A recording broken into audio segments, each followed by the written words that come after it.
Game two is in the books. Series tied 1-1.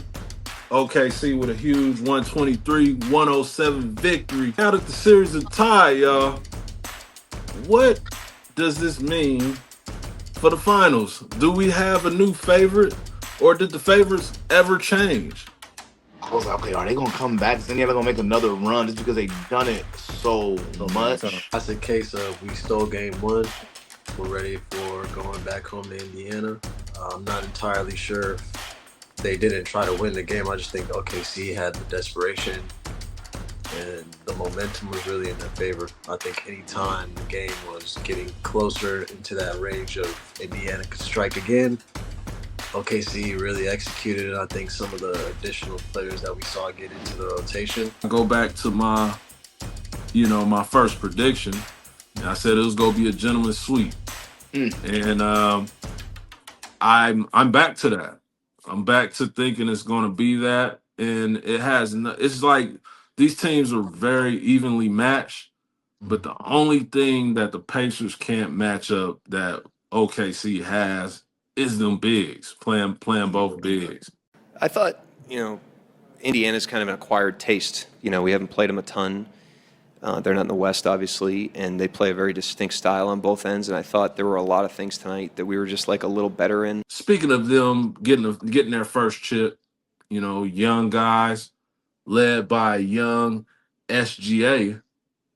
If SGA wins the NBA Finals this year, or do he even need to win the NBA Finals to be considered unanimously the best Canadian basketball player ever?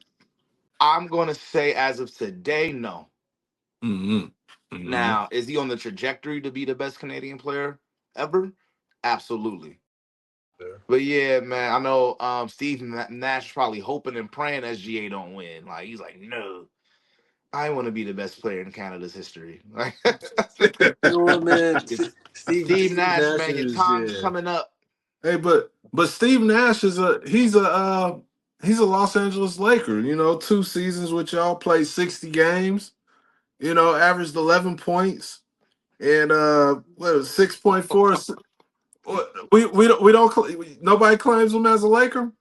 That's a Absolutely technical not. foul, man. That's like when professional European soccer players come to play in the MLS over here, bro. Man, that's a Oh man, My he bad. plays in America. Mark, you No, kicked you me off are the not. This is podcast. not. My bad. Michael Beasley and Lance Stephenson just had their 1v1 face off. Mike Beasley, I think, won 31-21.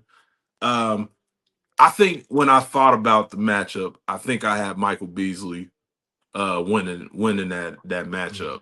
I'm thinking along the lines of like how boxing and they try to keep the weight class in the same range, and I feel like from that perspective, I don't think Lance stood much of a chance. That's exactly. So We had Ty Lawson on the show. He's supposed to play, Brandon Jennings.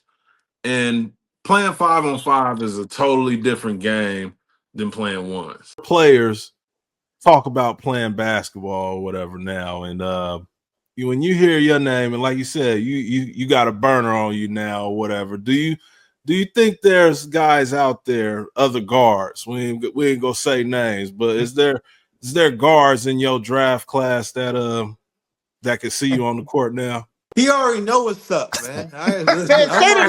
I'm bringing that energy everywhere. All right.